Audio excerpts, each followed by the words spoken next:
Good evening, friends, and shalom and blessings to you all. Thank you for being here today. Welcome to this episode of Unapologetics. That is the wrong show. Welcome to this episode of the Watchdog. That's actually the one you're watching today. My apologies.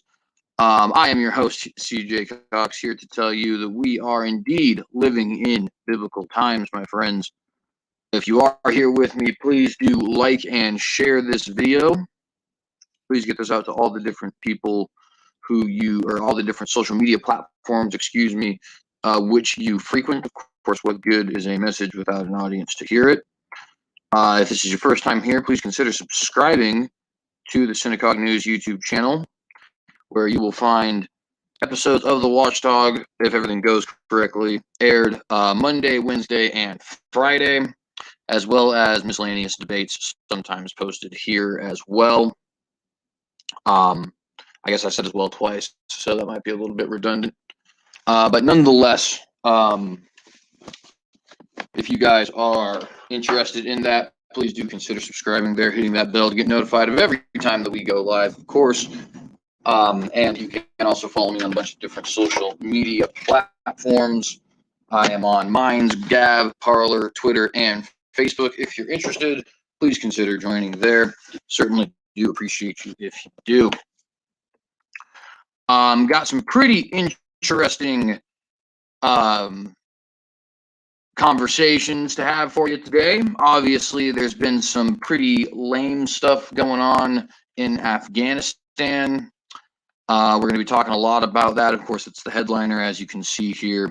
But before then, in place of what usually is here as a pre-article discussion kind of thing, I actually have some clips I want to show you guys from a meet and greet that I went to for Ammon Bundy, who, of course, for those who don't know, is actually a gubernatorial candidate for Republican Party nomination here in Idaho. Somebody who is very much on my support list, probably one of the candidates that I agree with most out of any candidates in any particular gubernatorial election or any other election for that matter. So obviously something that is incredibly cool there. So I'm going to go ahead and show you guys these clips.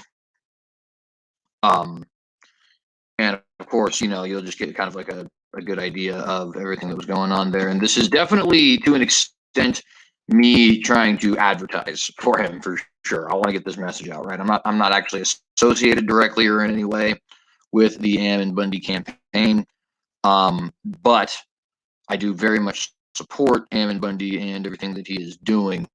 So I definitely wanted to show you guys some of these clips here. I was having difficulty actually getting them sent to myself so that I could get them from my phone onto my laptop, and for whatever reason, my laptop won't just let me move them from my phone to my laptop via USB cable, as I typically would do, right? So I sent these to myself via Facebook, and that's how we're going to actually watch them in about 4 different clips that should take about 25, 30-ish minutes of this video. It'll be about the first half of this video, and then we'll get into the headliner, as well as a couple of other stories here today. So if you guys are interested, obviously happy to have you here. Thank you very much for being here. Let's go ahead and get right into this, and I will get my screen shared. Just one moment.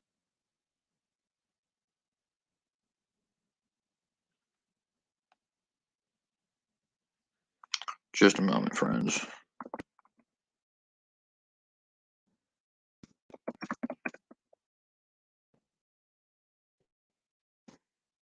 By the way, real quick, I want to say, I forgot to drop it in here, but I did a hashtag today, just sort of for fun. I said hashtag for what in reference to everything that was going on in Afghanistan, and had somebody there who said we should actually get this trending because it is the summation of exactly how I feel about everything that happened in Afghanistan. And I totally agree with that person.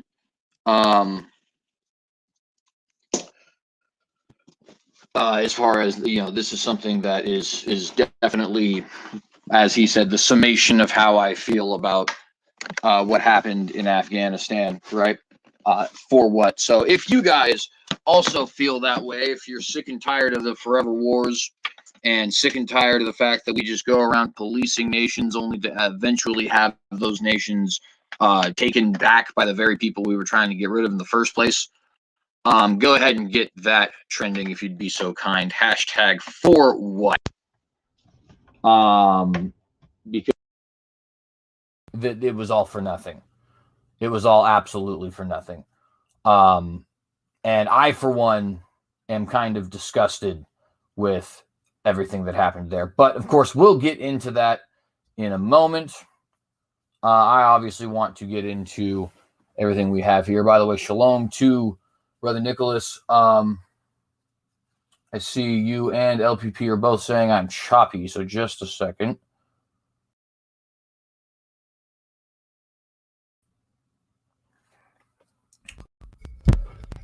Okay. Hopefully that'll be a lot better. But at any rate, so thank you guys both for being here. I appreciate you greatly. Please do like and share, of course. Hope you guys like this content. And let's go ahead and get into these clips of, hopefully, Lord willing, soon to be Idaho Governor Ammon Bundy. And then we'll talk a little bit about Afghanistan. And then we'll go ahead and get out of here for tonight. Oh, I thought my screen was already shared. I was just doing all this work and my screen's not even shared, man. Slow start today, friends. Slow start, but I apologize. There we go. There we go, Jay. We're all doing good. All right. So these are clips from an Ammon Bundy meet and greet I went to. Hope you guys do enjoy. Yeah.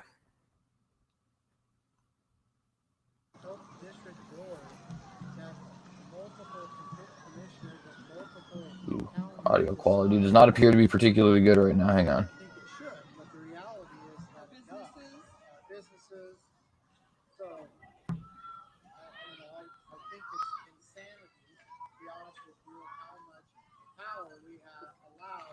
It does appear that sending it through Facebook made the audio quality not as good. I might have to skip this entire segment of the show, which would suck. Would certainly suck. Mr. Bundy had some really cool things to say there, but this, I can't even hear this. I don't know if you guys can hear this at all, but I can barely hear it on my end. Man, that sucks. The videos are actually pretty decent on my phone. Maybe I'll move to the next clip and see if it sounds any better. Just a second.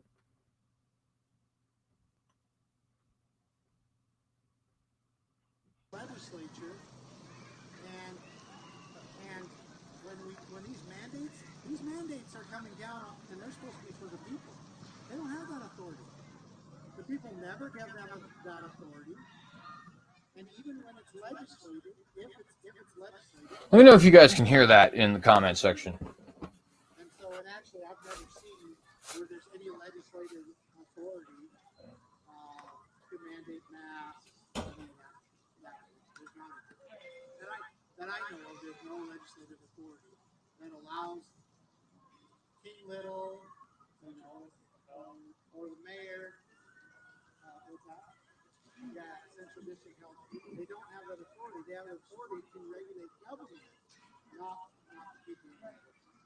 So my second question is, and I don't know how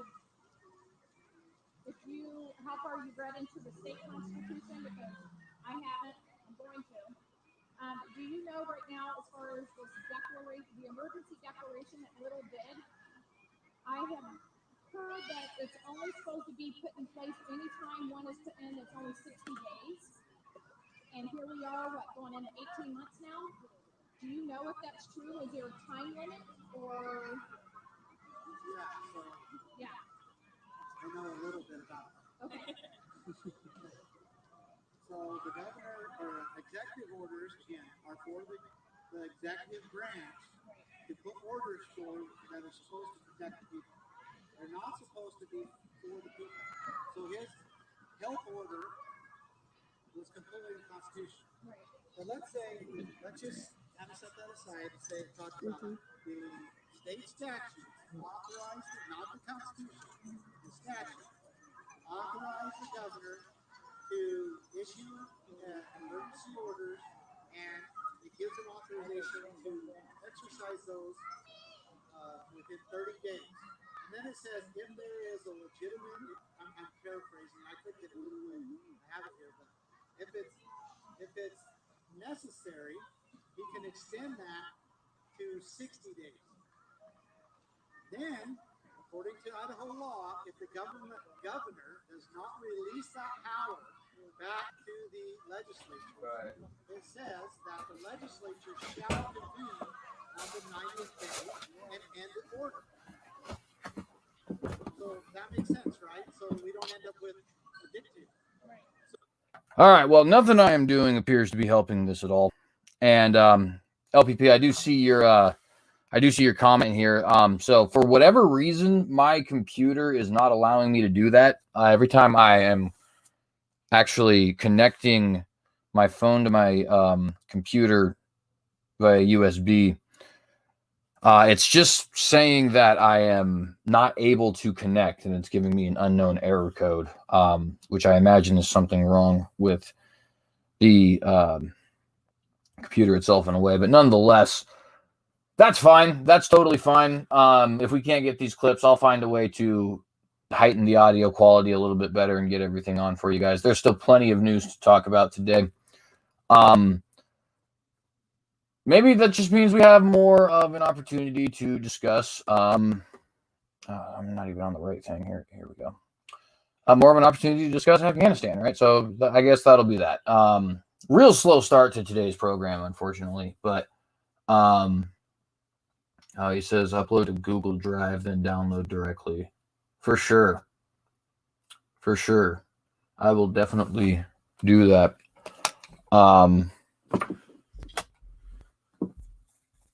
Well, so for now, I'm going to go ahead and trudge ahead. And then if I'm going to try and do that while I trudge ahead, and hopefully we'll be able to get those clips on there. But real quick, since I was trying to get some Ammon Bundy sort of advertising up on here, if you guys are interested, please do check out the interview I did with Mr. Bundy. That was actually a very fantastic interview. It's my episode August 6th, if you guys are interested. And of course, obviously, a lot of you guys are not in Idaho. I understand that. The Idaho gubernatorial election is a little bit more local here. But I think all of us should take somewhat of an interest in all of our compatriots and brethren in American heritage. And so, just as I'm very interested in seeing, like, for example, Chad Prather elected governor of Texas, even though I'm not a Texan, I think that he would help them out tremendously. I also hope that, there are people out there who see the opportunity we have in Mr. Bundy and potentially would give at least their vocal support there, right? Obviously, maybe it's not so much of an ethical thing for you to give monetary support to a candidate not in your state, right? But nonetheless, it's a great interview anyways. And hope you guys can check it out. There is another clip I want to show today. So I guess in the end, it's going to be no harm, no foul. Maybe I'll just end up making time for more stuff. But let's go ahead and get into the headliner. I do see LPP says get a USB-C to HDMI cable, then do full screen share mode. For sure. I appreciate that a lot because I know I'm only 23, but I am actually, like, when it comes to technology, born like maybe 3 or 4 generations too late.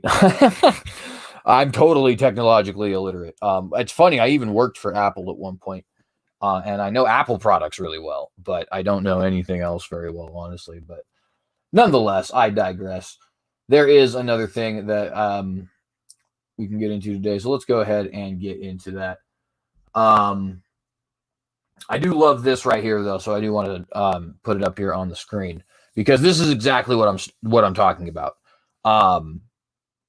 DC is basically hopeless at this point, friends. It really is. I'm not saying don't vote for your local senators or representatives in your presidential elections and things like that. But let's just be honest and call a spade a spade. We're at a point in history where Washington, D.C. is so infected that it almost seems impossible, at least from the outside, that it could ever actually change. So how are things going to change if they do? Well, number one, of course, we need to be praying and in prayer and serving the Lord. And, hopefully he finds it within his plans to heal our nation. If he doesn't, of course, he doesn't. It's his will. But politically, I think we definitely need to get more localized and more involved on the local level. Make sure that you have good local sheriffs. Make sure that you have a good mayor. Make sure that you have a good school board president. Make sure that you have a good county commissioner. Make sure that you have a good governor, right? State senator, wherever your particular region in your state happens to be. And by state senator, I mean senator to your state legislature, right? In your particular city. And representatives, if you have, most states are going to have a bicameral house, but some states have a unicameral house. But anyways, make sure that you guys are voting for those guys, because those elections are, first off, almost always ignored. But second off, where actual change is going to take place. But let's go ahead and jump into this. The Taliban have taken Afghanistan again. Now, for those of you who do not know, which I imagine is a decent amount of people, because, who is out there studying up on their Afghanistanian history, right? Or Afghani history, I think would be the Iraq, that's not even, anyways, would be the correct way to say that, right? So I think that this is going to be an interesting thing to talk about, but nonetheless, to let you guys know, Afghanistan was under the control of the Taliban from 1996 to about 2001. And there's a little bit of an asterisk in that they never really had full control over the northern region. But nonetheless, these people did absolutely have essentially total control over the state. And Afghanistan essentially operated as a little bit of a caliphate from 1996 to 2001. In some of the most brutal and repressive ways that word could possibly be meant. And in some of the most brutal and oppressive Islamic doctrines came out of this Taliban and of this short period in time. Now, we as in the United States of America, got rid of these people, so we thought, basically as soon as we invaded their country. We entered in, I think it was actually immediately after 9/11, so still 2001. And we absolutely crushed their standing army. Took the Afghani capital, which is Kabul, in little to no time at all. Had the army beaten, had the government beaten, had them on the run, and then started the process of establishing a Afghani republic. Now, a lot of people at the time were saying, and not very many, because we were obviously all in this sort of spirit of vengeance after having been freshly attacked by the Al-Qaeda terrorists, right? And of course, I'm not saying that's necessarily a negative thing, but it does cause people to wear some blinders. One of the blinders that was worn is that not a lot of people noticed this particular thing I'm about to say, but some did. And what it is that these people noticed is that we should not be involved in nation building, and that's currently what we're doing, and it failed all of the other times we did it. So what makes us think it's going to do well now, especially considering the fact that every other nation that's tried it against Afghanistan, whether that be China or Mongolia or Russia or the United Kingdom, has failed, right? We don't have a track record doing it, nation building, right? We failed with Cuba, we failed with Grenada, we failed with Panama, we failed with the Philippines, we failed with Iraq, we failed with Saudi Arabia. Okay, it doesn't work very well for us. But also all of these other countries have actually tried it with this particular region of the world, namely Afghanistan, and it's never worked for them either.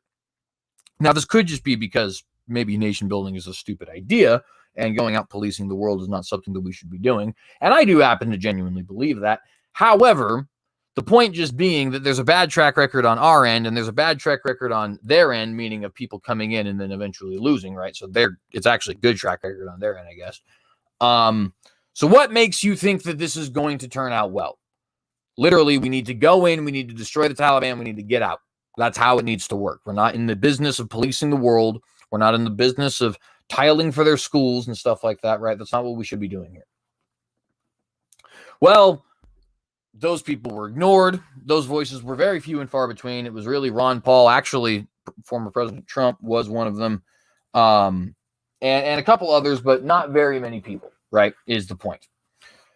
Well, lo and behold, 20 years pass. We fight and we fight and we fight some more, and then we fight again, and then we fight and then we fight again, and then so on and so forth ad infinitum. Eventually, the forever war finally ends. After 20 years, the troops come home. And in mere months, the Taliban not only have control of the country again, but 100% of the country, rather than the roughly 80 to 85% of the country they had control over back in the 90s, and with an army twice as strong as it has ever been, with modern technology and modern weaponry, as well as potential for an alliance with China, considering the fact that China is currently moving forward with their One Belt, One Road initiative.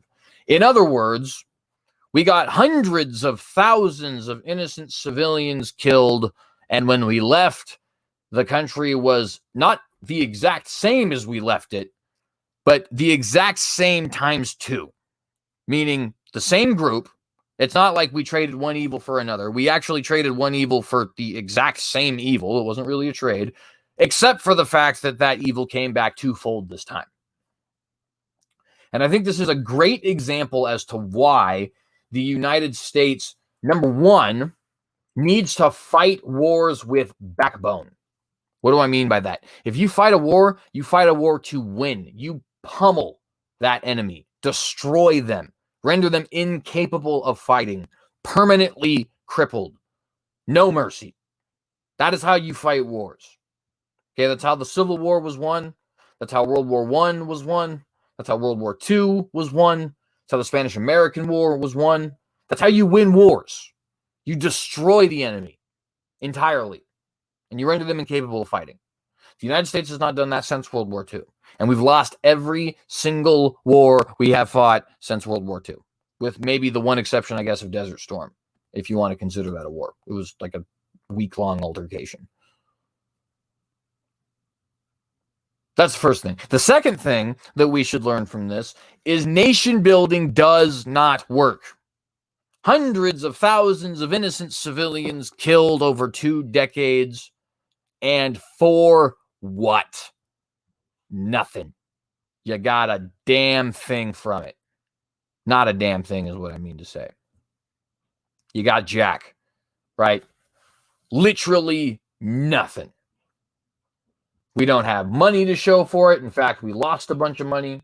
We don't have prestige to show for it. In fact, we lost a bunch of prestige. We don't have tons of military victories to show for it, to start talking about and glorifying ourselves, because we actually tended not to get very many of those. We don't have propaganda from it. We don't have oil from it. We don't have rubber from it. What do we have from it? Nothing. Not a damn thing. For what? And so that's the things that we want to discuss today. But there are a couple things I want to show you real quick. Actually, just one. And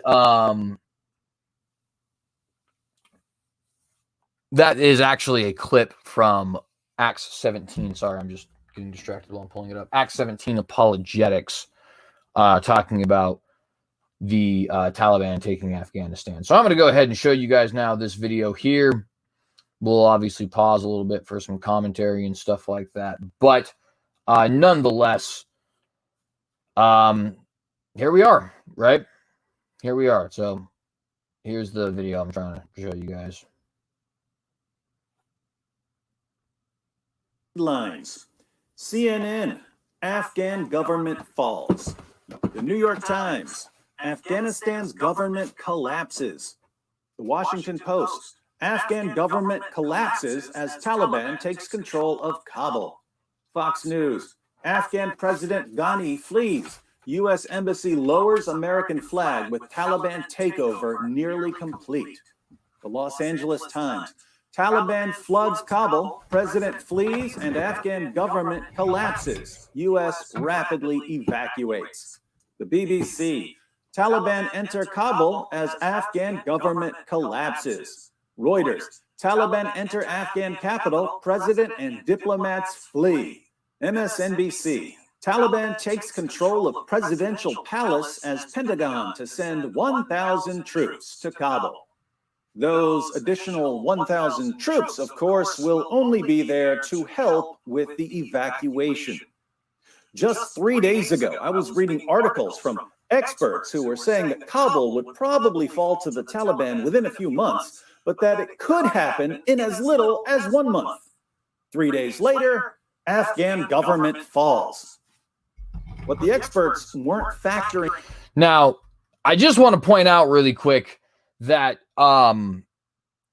this is supposed to be something that was solved last year, right? I know everybody really wants to pin this on the left, but this is something that was supposed to be solved last year by the Trump administration. Don't believe me? Then check this out. We're not going to read the whole article, but link will be dropped in the description. But this is an article from February 29th of 2020. Trump hails deal with Taliban to end 18-year war. Fast forward, of course, a year and 6 months. And that aged tremendously, don't you think? Now, the fact of the matter is that this is something that is both parties, numerous administrations, Bush, Obama, Trump, and Biden, Congress and the presidency, the House of Representatives, and the Senate. This was a failure at every single level of our government. We failed to declare the war. We failed to go into Afghanistan with a clear objective. We failed to defeat the Taliban utterly. We failed to establish a stable government in Afghanistan. We failed in every possible way, right? But anyways, just wanted to point that out really quick. Into their timeframes was that the Afghan government had concluded that fighting was pointless. The Afghan government agreed with the board. Resistance is futile. Why fight the Taliban for a month or for 3 months when they're going to conquer you anyway? Why not flee and surrender whatever is left and hope that the Taliban appreciates the gesture? That's what Afghan leaders concluded, so they left. And now, the people they once led are under the control of that tiny minority of extremists who fought the Soviet Union for 9 years and won, back when they were called the Afghan Mujahideen.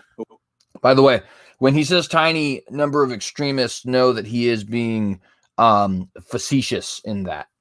But nonetheless. Who were supported by the U.S., and who fought the United States of America for 2 decades and won. When I say they won. Okay, so you guys need to consider that. Okay, these Afghani Mujahideen have been fighting since the 80s, really since the 70s, because it was 1979, I think, that the USSR invaded, if I'm correct about that, I believe. They fought for 9 years against the Soviet Union, and the Soviet Union decided this is too much of a headache, we're out. They then, after a while, of course, it wasn't immediate, fought for 2 decades, 2 whole entire decades against the United States government. And eventually, same thing as with the USSR and Britain before them, by the way. Sorry, it's just too much of a headache. We can't do this. And of course, it is too much of a headache, but that's entirely the point, right? This world-building nonsense is nothing more than that. It's just a headache. The same thing happened in Vietnam. They fought the French for 20 years before they fought us for 24. I think I might have those numbers mixed up, but you guys get the idea. 4 decades of constant fighting. And eventually the powers that be were just like, this is too much. It's a headache. I'm tired of it. I'm tired of sending troops, thousands upon thousands of miles away to a country they've never seen before, surrounded by people they can't possibly understand, right? To be killed for what? For absolutely nothing, right? And this isn't going to be the last time this sort of thing happens, friends. We all know the people who lead our nation. The next forever war is right around the corner. Will it be Venezuela? Will it be something that has to do with China, like maybe Taiwan? Will it be something in the Middle East again, like Syria or Libya or maybe Iran? What's it going to be? I don't know, but it's going to happen. We all know it's going to happen. It's just the way that this country works at this current moment in time. It's the way both parties want the country to work. It's the way that the two powers of government, two branches of government that have any say in this, namely legislative and executive, it's the way that they want the country to go, right? It's just what the country does. And yet, every time it happens, we get in these quagmires where we fight these people who have already been fighting for numerous years beforehand, right? They're very clear about the fact that they will not be ruled. But we're going to do it. We're super people, right? We go in there, we fight, we lose trillions of dollars, we lose thousands of men, we kill hundreds of thousands of innocent civilians. The same group that we were trying to depose just ends up taking power back anyways, and then we do the same thing over again. So what's the next 3 decades deep in civil conflict army that we're going to fight for the next 2 decades and lose? Drop your guesses in the live chat or in the comment section if you see this after it's live. One, I don't mean that they defeated the two most powerful nations in history on the battlefield. They won by wearing down the will of the countries they fought against. They won by being patient and relentless. There's an interesting clip from a recent CNN video. The Taliban are offering reporters protection to come and interview their leaders because they want to spread their message. Listen to this guy. It's our belief that one day Mujahideen will have victory and Islamic law will come not to just Afghanistan, but all over the world. We are not in a hurry. We believe it will come one day. Jihad will not end until the last day. Jihad will not end until the last day. Now, it is important to note that what you just heard is, of course, the ultimate goal of not just the Taliban, but also ISIS, Al-Qaeda, the Saudi Arabian government, numerous other extremist Islamist sects. But it's important to note that this mentality does not just exist in one of your enemies. It exists in very, very many of your enemies, right? This idea that we are going to spread all across the areas which we wish to conquer. And, by the way, we're not really in a hurry. We got patience. We're willing to take our time to wear you down. Think about who else in your life, who else that might be opposing you and your ilk, your kin, your folk, if you like. Who else that might have that same kind of mentality? Hey, I'm not in no hurry, man. I'll wear you down. I'll just wither and wither and wither and wither until eventually you're completely eroded away. Or you're just sick and tired of fighting. Who else, potentially, who's lined up against you, has that same kind of mentality? There's at least 2 people that are just ringing out my ears. A third one just came to my mind as I said the word 2. Your enemies are sneaky, friends. They're real sneaky. Islamic law will take over the world, but we are not in a hurry.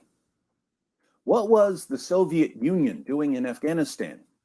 Trying to destroy resistance to the Communist Party?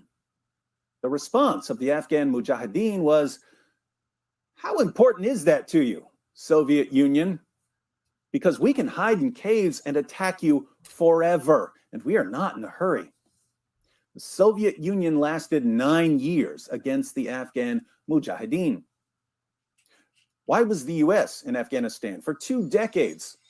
To keep the Taliban from harboring terrorists? All the Taliban had to do was say, how important is this Operation Enduring Freedom to you, Americans? Because we can hide in caves and attack you forever, and we are not in a hurry. Do you really want American soldiers dying in our country forever? How many trillions of dollars do you want to spend? Who wants to fight a war that never ends? Now, there's 2 points you should take from that. The first one, of course, is the one that he actually ended with last there about this war that never ends, right? Of course, I was just saying earlier, right, how I think that we're just waiting on the next forever war now, right? The next country that we're going to invade. I see Brother Nicholas actually dropped in the live chat that he said it might be the United States of America. I don't think that that's actually too far off of base. That could definitely be possible. Some kind of invasion of Alaska, of Idaho, of Texas, of some other state that decides it's not going to go along with the agenda, or region that it's not going to go along with the agenda. But nonetheless, obviously, you know, that's another thing that a whole bunch of other people are going to be asking us, in a metaphorical sense, of course, when we decide to start these forever wars, is how important is X goal really to you, especially when your goals, for the most part, tend to be something obscure and abstract, like stopping communism or fighting terrorism, right? But also that first portion here, that not in a hurry, that we can hide out and attack you forever thing. It's an ideological thing, but there are enemies of yours that operate this same way, friends. Think about the people who have control of all the different institutions in the United States, like the media, like journalistic media as well. Because when I said the media at first, what I was referring to was like entertainment, like sports, like the judiciary, like the military, like the police stations, the fire departments, the medical field, the schools. And whenever we try to fight them, their response is, well, how important is that really to you? Of course, in a metaphorical sense, they never actually say it that way, right? But it's how important is that really to you? Because we can, metaphorically speaking, of course, hide out in caves and attack you forever. And there's another enemy of yours that operates that self-same way on a global scale. That would be the Vatican.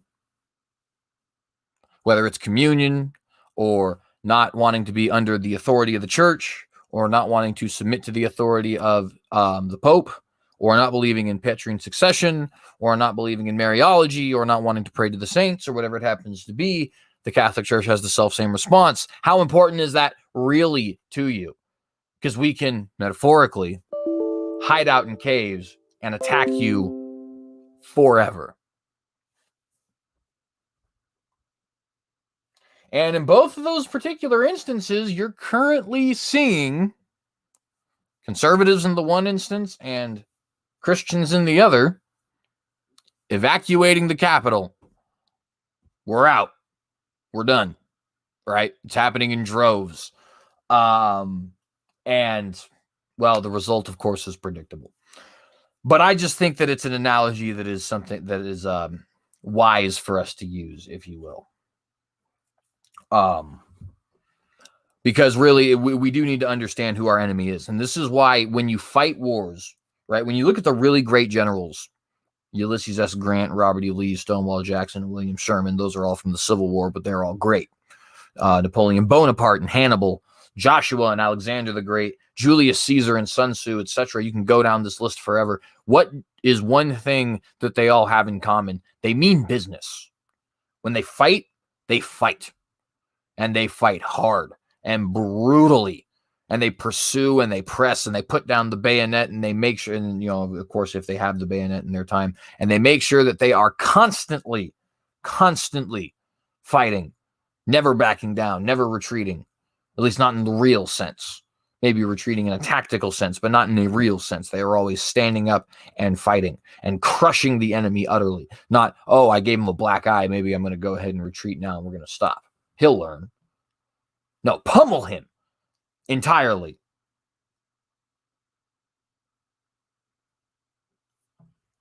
But that's not what we're wanting to do here. That's not what we're wanting to do as conservatives fighting the liberals. That's not what we're wanting to do as Christians taking on Romanism. And it's not what we're trying to do as the United States government taking on these nations in these forever wars. And it's a very interesting mentality that is just pervasive all across the United States, of this sort of invertebrate way of fighting wars, whether on the ideological side or on the physical side.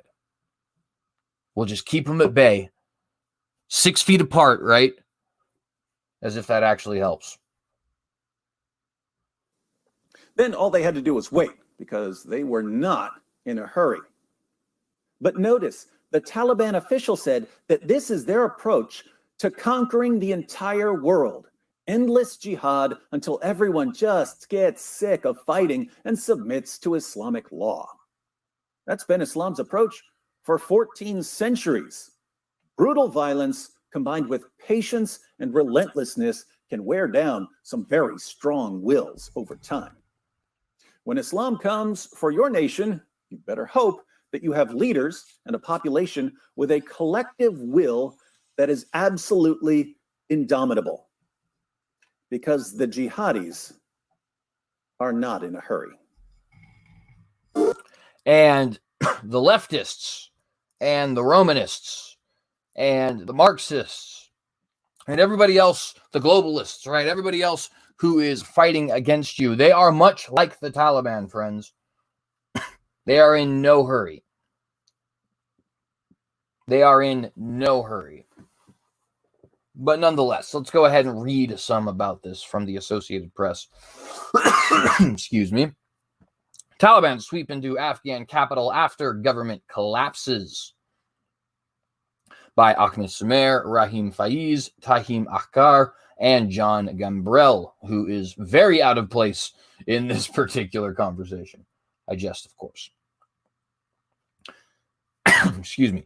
The Taliban swept into Afghanistan's capital Sunday after the government collapsed and the embattled president joined an exodus of his fellow citizens and foreigners, signaling the end of a costly 2 decades U.S. campaign to remake the country, which ended in abject failure.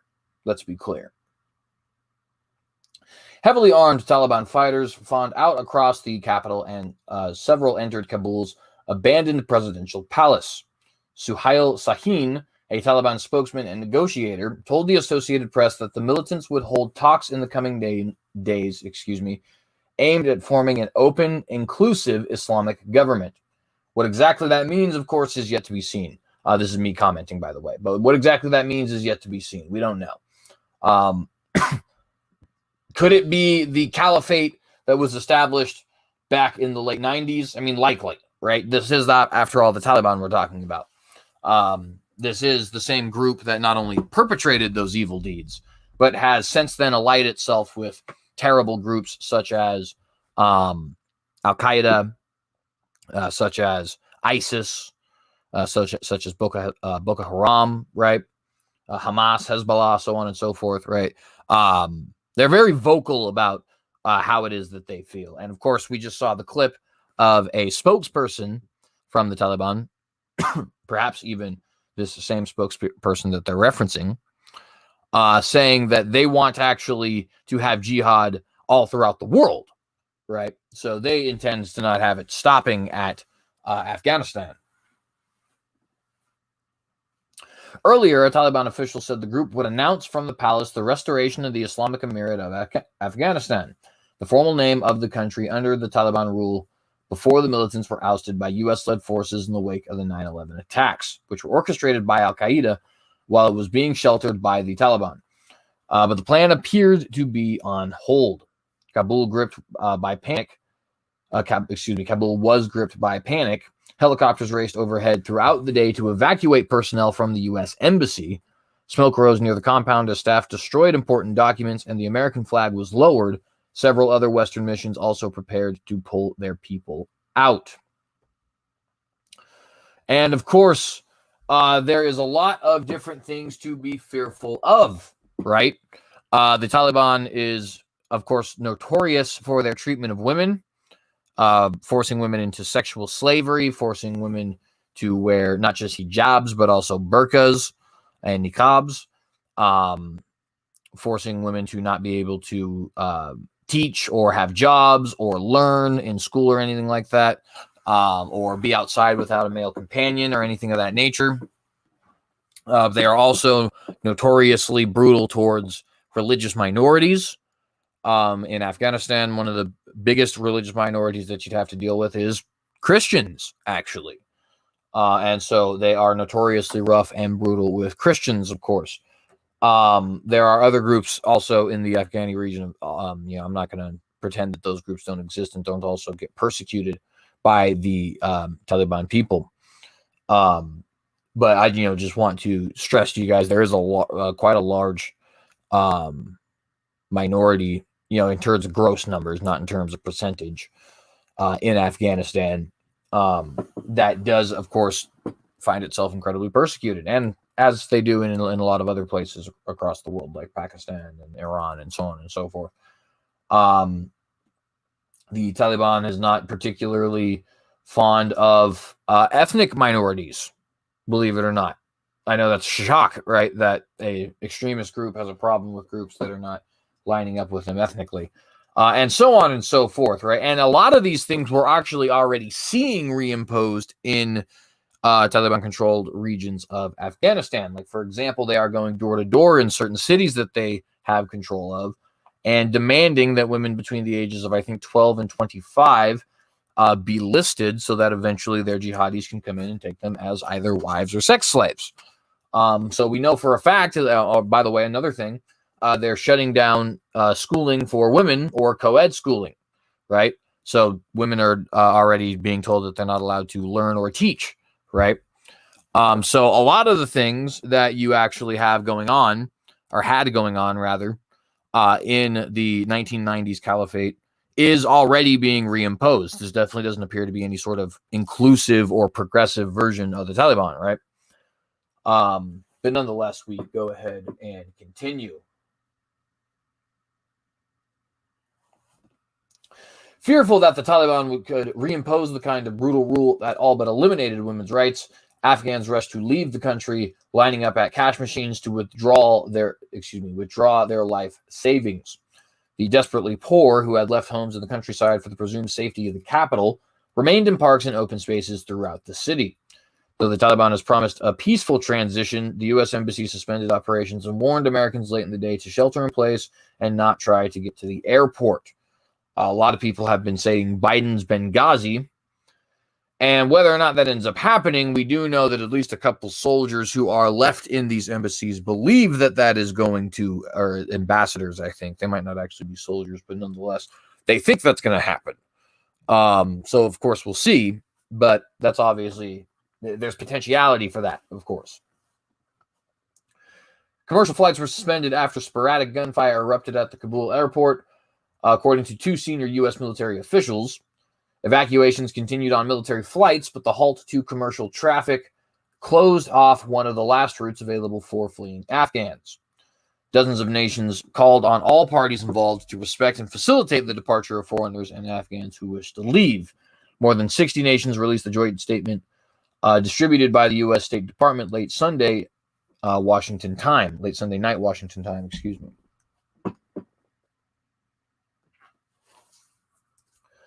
The statement says that those in power and authority across Afghanistan bear responsibility and accountability for the protection of human life and property and for the immediate restoration of security and civil order, end quote. The nation's statements also say that roads, airports, and border crossings must remain open and that calm must be maintained. Now, of course, what authority are they actually going to have to enforce that? Likely none. Right? And of course, the whole thing is a quagmire because on one end, you want to end the forever war, and on another end, you want to try and maintain some level of peace, stability, and control, and decency and liberty. And the thing is, you got to choose one or the other. Personally, I am a massive non-interventionist, and I don't believe that it is our job to be policing other people. We set up the Afghani army as good as we possibly could, and they melted. They absolutely melted. There's nothing we can do about that, right? Barring just conquering the country and annexing it for ourselves, there is nothing that we can do about that. Because the thing is, even if we do utterly destroy the Taliban at that point, the next group's going to come along and just do it again, right? America Hanna famously said, the Middle East is not the Middle West, right? In other words, in Missouri or Ohio or Iowa or North Dakota or wherever, maybe you can sit down over a cup of coffee or a tea or a beer and have a conversation with somebody who you have a disagreement with. But in the Middle East, it doesn't really appear to be that way. In the Middle East, there's always somebody who's got guns and an agenda that's usually backed by some level of religious extremism. Strong men flourish in the Middle East. They always have, and they always will. And if you're going to have leaders and armies like the Afghani army, or like the American army for that matter, that goes into these wars unwilling to win, then they're going to melt. Because there's always going to be somebody to come up and turn on the fire and make sure that they're melting. Always. This ain't Europe. This ain't California. It's not Canada. It's not even Mexico, really. I mean, at least Mexico has had periods of stability in its past, even if they're distant. The Middle East doesn't have stability. It never has had stability.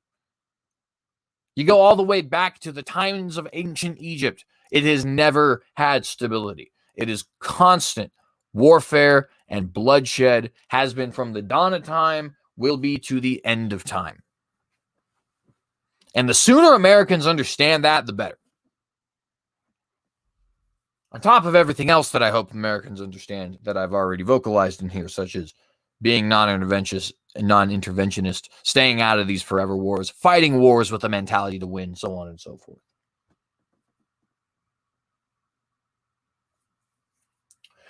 Many people watched in disbelief as helicopters landed in the U.S. Embassy compound to take diplomats to a new outpost at the airport. U.S. Secretary of State Antony Blinken rejected comparisons to the U.S. pullout from Vietnam, even though they're blatantly obvious. Two-decade-long wars with vague, somewhat general goals that never ended up getting met, that ended up resulting in the very groups we meant to depose taking power after between 500,000 and 1 million innocent civilians were massacred by our absolutely incompetent leadership. It's literally like, the thing is like when you say this is the sequel to Vietnam, that's not actually like that. That's not a proper comparison. It's more like when you see, these movie studios, they want to take something like Jurassic Park and then like remake the whole thing, but then claim it's a sequel like Jurassic World, but like do the whole thing hook, line, and sinker verbatim. That's more akin to what just happened in Afghanistan. Afghanistan just borrowed the entire plot, claimed that it was a sequel, and here we are. I hope you guys like the analogy.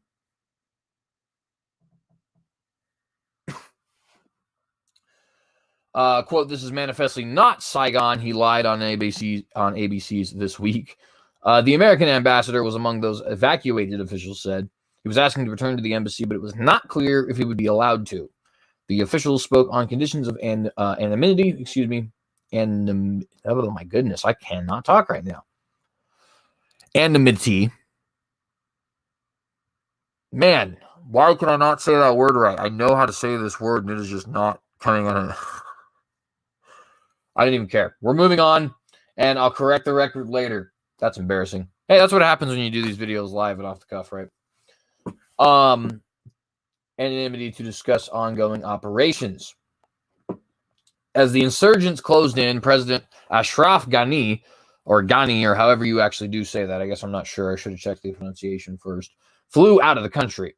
Quote, the former president of Afghanistan left Afghanistan, leaving the country in this difficult situation, end quote, said Abdullah, lovely name, the head of the Afghan National Reconciliation Council and longtime rival, of Ghani.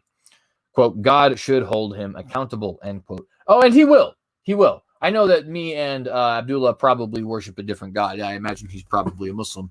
But believe me, he will. God will hold cowards accountable. Absolutely. But anyways, Ghani later posted on Facebook that he left to avert bloodshed in the capital without saying where he had gone. As night fell, Taliban fighters deployed across Kabul, taking over abandoned police posts and pledging to maintain law and order during the transition. Residents reported looting in parts of the cities, including upscale diplomatic districts, and messages circulating on social media advised people to stay inside and lock their gates. In a stunning rout, the Taliban seized nearly all of Afghanistan in just over a week, despite the billions of dollars spent by the U.S. and NATO over 20 years. By the way, I said months earlier. That was incorrect. It was just a misspeaking on my part, but I do just want to correct the record there. while it's fresh on my mind here being, said. But nonetheless, despite the billions of dollars spent by the U.S. and NATO over nearly 20 years to build up Afghan security forces, just days earlier, an American military assessment estimated that the capital would not come under insurgent pressure for a month. That aged well. Aged just about as well as Donald Trump saying that we were going to make peace with the Taliban. Anyways, the fall of Kabul marks the final chapter of America's longest war, which began after the September 11, 2001 terror attacks. I don't know if that's actually accurate. I'm not 100% sure. I know we evacuated Vietnam in 73. And I know the war really ratcheted up in 65. But I'm pretty sure we were already there before 65. In fact, I'm almost certain that we were there by Eisenhower's administration. So I'm not 100% sure if that's actually true to say that Afghanistan is America's longest war. It could be.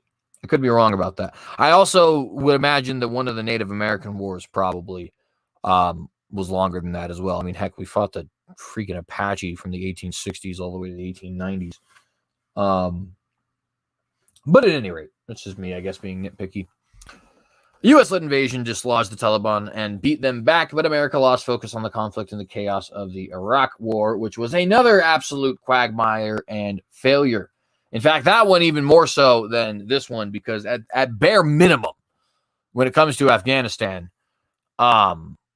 we did have somebody we were trying to go after, which was Osama. And I guess I can't say it's a total failure because Osama was killed. So we got that much at least. And Al-Qaeda is effectively useless at this point. So there was, I guess, some positive result on our part in a way. Count the cost, but something of an objective met. Iraq was even worse, of course, because we ended up not only not having a enemy that had attacked us in Iraq, right? Saddam had never attacked us, but also we did successfully take out Saddam, only to eventually give up the country to ISIS, which was, of course, significantly worse than Saddam. But nonetheless, there's a lot that we could be talking about here further. I want to just read this last particular paragraph here and then just move on to two things, real quick. For years, the U.S. sought an exit from Afghanistan. Then President Donald Trump signed a deal with the Taliban in February 2020 that limited direct military action against the insurgents. That allowed the fighters to gather strength and move quickly to seize key areas when President Joe Biden announced his plans to withdraw all American forces by the end of this month. Which, of course, is just more of the quagmire, right? You stay, you continue the forever war, you leave, and you just allow for these insurgents. How do you solve the problem? Well, number one, don't start it by invading countries and then getting involved in nation building. But if you absolutely must, which there is some decent justification for us going into Afghanistan originally, then defeat the enemy, crush them entirely, pummel them. Like, seriously, that is how you do it. That's how we did it to the Nazis. That's how you did it to the American South. That's how you did it to the Native Americans. That's how we did it to the Japanese, right? You pummel them. You destroy them. It's the only way you can win wars.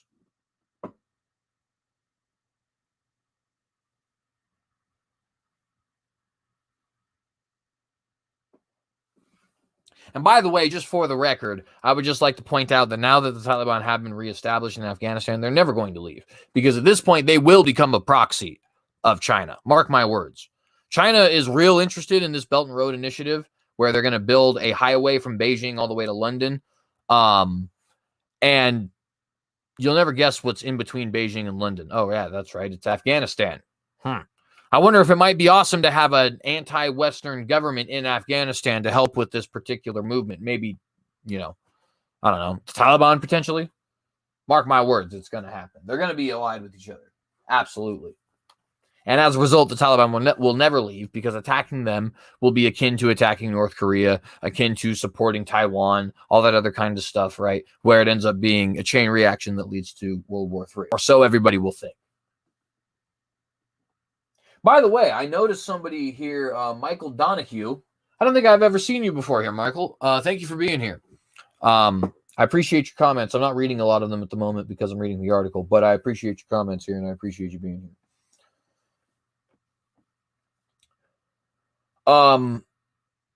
We're going to go ahead and end the article here. I'll drop the rest of the article in the live chat for you guys since I forgot to put it in the description. But nonetheless, we're just about at our hour here. So if you guys do want to read the rest of it, here you have it here. I actually see a couple of comments are kind of in line with what I was saying here too. Osama was dealt with, so not a total failure. Yeah, agree, Michael. Do agree with that. That is something that is definitely important to note. But anyways, happy to have you here. We are going to go ahead and end it here.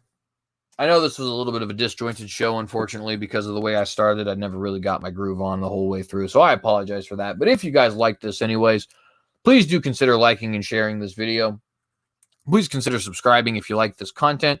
If you think this is a good podcast, I do global news. I do news that is local in these local elections like Texas, Idaho, and so on. I do American news. I do a lot of talk about religious news. All of it, of course, coming from a traditionalist, conservative, constitutionalist, and deeply fundamentalist Christian perspective. So if you guys are interested in that, definitely do consider subscribing here. I go live Monday, Wednesday, and Friday, Lord willing. And of course, we've always got very interesting things to talk about. I've yet to have any open rooms on this channel, but I might do that at some point here soon. Because I know I do open rooms on the other channel with my apologetics, and it's always a hit. And so I wonder if it might be a hit here as well. Michael says, thank insomnia. Well, thank your insomnia for sure. I feel you, though. Anyways, please do get this out to all the different social media platforms that you frequent. Of course, what good is a message without an audience to hear it? If you like my content, you can also go ahead and follow me on any of the different social media platforms which I am on.